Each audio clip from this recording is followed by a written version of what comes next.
Okay, so tell us then about this design desire, if I might say, that you have had. When did you realize that you wanted to do this kind of stuff? The story is interesting as well. So it actually started when I did my psychology diploma. That was, I think, 10, 12 years back.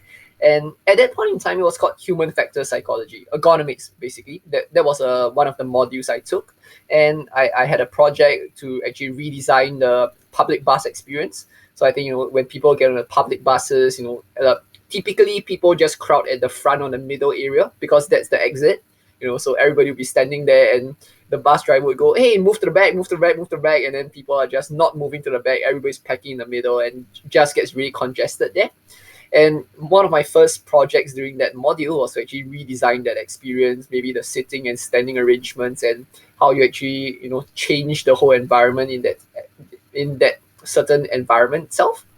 So that was really interesting to me at that time. I really liked it and enjoyed that module.